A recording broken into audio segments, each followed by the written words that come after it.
అప్పు తీర్చలేదంటూ మహిళను చెట్టుకు కట్టేసి కొట్టిన ఘటన తెలుగు రాష్ట్రాల్లో తీవ్ర సంచలనం సృష్టించింది.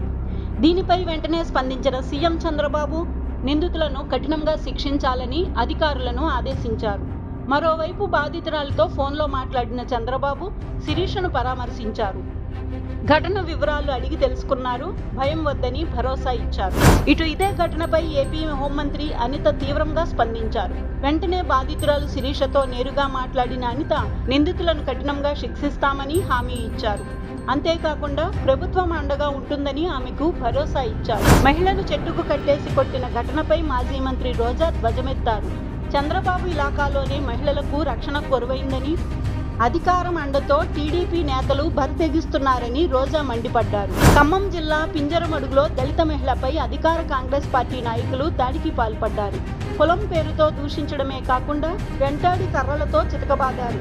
దీంతో పోలీసులు దాడి చేసిన వారిపై కేసు నమోదు చేసి దర్యాప్తు చేస్తున్నారు. బీజేపీ ఎమ్మెల్యే రాజాసింగ్ కేంద్ర మంత్రి కిషన్ రెడ్డితో వ్యక్తిగతంగా సమావేశమయ్యేందుకు అవకాశం కోరారు. సమస్యలను ఆయన దృష్టికి తీసుకెళ్లాలని భావిస్తున్నందున వ్యక్తిగతంగా కలిసేందుకు సమయం ఇవ్వాలని రాజాసింగ్ మంగళవారం విజ్ఞప్తి చేశారు. ఈ సందర్భంగా తెలంగాణకు బీజేపీ ప్రభుత్వం ఎంతో అవసరమని తెలిపారు. ఫోన్ టేపింగ్ కేసుకు సంబంధించి ఏసీబీ విచారణకు టీపీసీసీ చీఫ్ మహేష్ కుమార్ గౌడ్ హాజరయ్యారు. ఈ కేసులో సాక్షిగా ఆయన వాంగ్మూలాన్ని అధికారులు నమోదు చేశారు. ఈ సందర్భంగా గత ప్రభుత్వం హయాంలో టెలిగ్రాఫ్ చట్టాన్ని తుంగలో తొక్కి తమ ఫోన్లను ట్యాప్ చేశారని ఆరోపించారు. బీసీలకు 42% రిజర్వేషన్లు సాధించుకునే వరకు తమ పోరాటం ఆగదని తెలంగాణ జాగృతి అధ్యక్షురాలు ఎమ్మెల్సీ కవిత స్పష్టం చేశారు. ఎన్నికల సమయంలో రాహుల్ గాంధీ ప్రకటించిన డిక్లరేషన్ సాధించేందుకు పోరాడుతామని, రైల్ రోకో చేపడతామని స్పష్టం చేశారు. అహ్మదాబాద్ విమాన ప్రమాదానికి సంబంధించి మరో దిగ్భ్రాంతికర వీడియో వెలుగులోకి వచ్చింది. విమానం కూలిన బీజే మెడికల్ కాలేజ్ హాస్టల్ భవనంలోని విద్యార్థులు ప్రాణభయంతో బాల్కనీ నుంచి కిందకు దూకుతున్న దృశ్యాలు సామాజిక మాధ్యమాల్లో వైరల్ అవుతున్నాయి. అహ్మదాబాద్ ఎయిర్ ఇండియా విమాన ప్రమాద దర్యాప్తులో కీలక విషయాలు వెలుగులోకి వస్తున్నాయి. ఈ దుర్ఘటనకు 2 ఇంజన్లు ఒకేసారి విఫలమవడం లేదా విద్యుత్ హైడ్రాలిక్ వ్యవస్థను పూర్తిగా మొరాయించడమే కారణమని తాజాగా లభిస్తున్న ఆధారాలు సూచిస్తున్నాయి. ప్రమాద సమయంలో విమానంలో ర్యామ్ ఎయిర్ టర్బైన్ పనిచేసినట్లు ఆడియో, వీడియో ఫుటేజీల ద్వారా స్పష్టం కావడంతో ఈ అనుమానాలు తలెత్తుతున్నాయి. అహ్మదాబాద్ నుంచి లండన్ వెళ్లాల్సిన ఎయిర్ ఇండియా విమానానికి సాంకేతిక లోపం తలెత్తడంతో ఆ విమానం సర్వీసును రద్దు చేశారు. వారం కింద ఇదే మార్గంలో జరిగిన ఘోర విమాన ప్రమాద ఘటన మరవకముందే మళ్లీ అదే మార్గంలో వెళ్లే విమానానికి సాంకేతిక సమస్య తలెత్తడంతో భయాందోళనకు వ్యక్తమైంది. Karnataka deputy CM DK Shivakumar సోదరుడు మాజీ ఎంపీ డీకే సురేష్ కు ఈడీ సమన్లు జారీ చేసింది.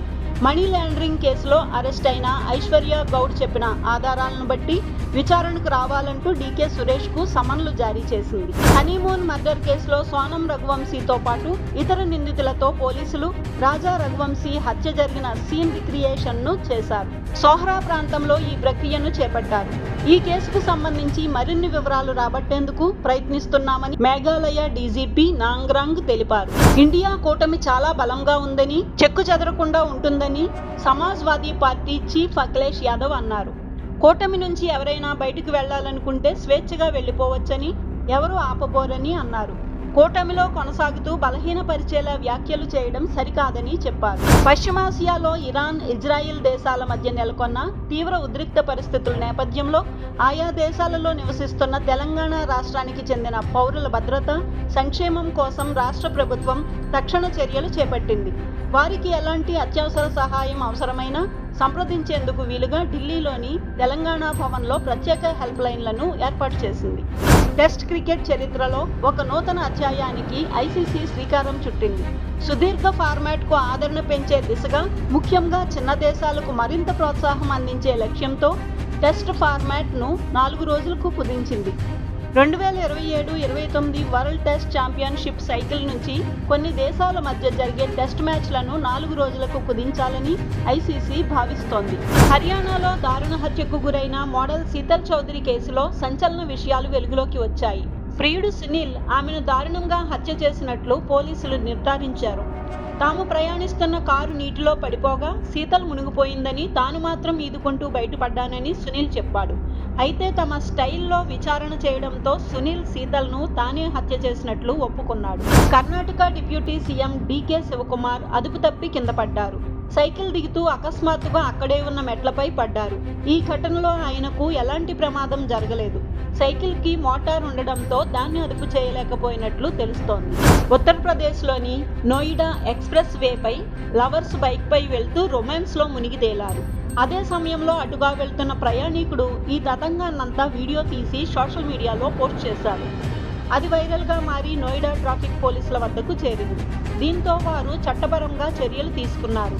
ట్రాఫిక్ నిబంధనలు ఉల్లంఘించినందుకు ఆ బైక్ నెంబర్ ఆధారంగా ఏకంగా 53,500 ఫైన్ విధించారు. ఇజ్రాయెల్, ఇరాన్ మధ్య ఉద్రిక్తతలు మరింత తీవ్ర స్థాయికి చేరుకున్నాయి. ఇరాన్ రాజధాని టెహ్రాన్లో ఒక విమానాశ్రయంలో నిలిపి ఉంచిన 2 F-14 యుద్ధ విమానాలు ధ్వంసం చేసినట్లు ఇజ్రాయెల్ డిఫెన్స్ ఫోర్సెస్ ఓ వీడియో విడుదల చేసింది. ఇజ్రాయెల్ విమానాలను అడ్డగించేందుకు ఈ F-14 జెట్లను అక్కడ ఉంచారని, అందుకే వాటిని పేల్చినట్లు IDF తెలిపింది. తమ సైన్యం మెరుపుదాడి చేసి ఇరాన్కు చెందిన అత్యున్నత సైనిక కమాండర్ ఆలీ షాద్మానీని హతమార్చినట్లు ఇజ్రాయిల్ సైన్యం ప్రకటించింది. Iran supreme leader Ayatollah Ali ఖమేనీని అత్యంత సన్నిహితుడు షాద్వానీ అని పేర్కొంది. ఇజ్రాయిల్ ప్రధాని బెంజమిన్ నెతన్యాహు సంచలన వ్యాఖ్యలు చేశారు. Iran supreme leader Ayatollah Ali ఖొమైనీని అంతమొందించడమే ఈ సంఘర్షణకు అత్యంత ప్రభావవంతమైన ముగింపు అని అన్నారు. అయితే ఖమేనీ హతమార్చడం వల్ల ఉద్రిక్తతలు తీవ్రస్థాయికి చేరుతాయని ట్రంప్ అన్న మరుసటి రోజే నెతన్యాహు ఈ ప్రకటన చేయడం గమనార్హం. ఉక్రెయిన్ రాజధాని కీవ్పై రష్యా క్షిపణులు, డ్రోన్లతో విరుచుకుపడింది. తాజాగా రష్యా డ్రోన్ ఒకటి నివాస భవనంలోకి వెళ్లి పేలింది. ఈ మొత్తం దాడుల్లో కనీసం 14 మంది మరణించగా పలువురు గాయపడినట్లు ఉక్రెయిన్ అధికారులు వెల్లడించారు. ప్రపంచ దేశాల అధినేతలు కెనడాలో G7 సమావేశాలకు హాజరవుతున్న తరుణంలో ఈ దాడి జరగడం గమనార్హం.